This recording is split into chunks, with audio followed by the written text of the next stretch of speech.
Evo, dobro jutro, Darko. Danas je s nama Darko Klajić, trener Dina Prižmića. Darko, možete li mi reći je li Dino ispunio vaše očekivanja za ovaj Challenger?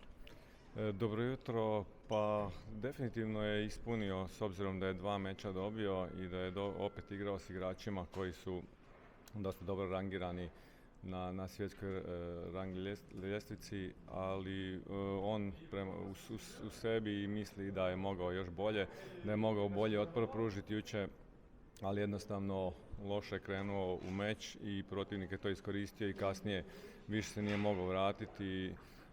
Francuz je definitivno zna kako dobiti meč, pogotovo kad je u prednosti, tako da Dino nije imao šanse jučer. Možete li nam reći koliko je zahtjevno trenirati najboljeg juniora svijeta na ATP listi? Pa,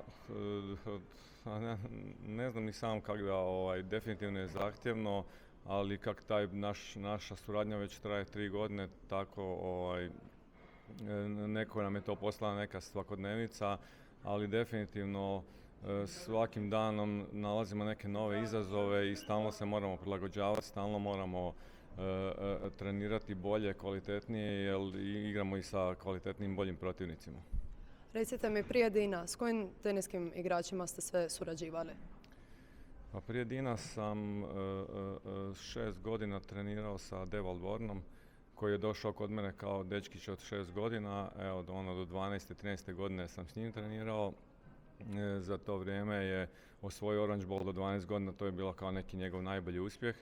Kasnije sam trenirao još Nikolu Bašića i Tina Dizdarevića i onda je Dino došao u Zagreb i onda sam počeo s Dinom raditi.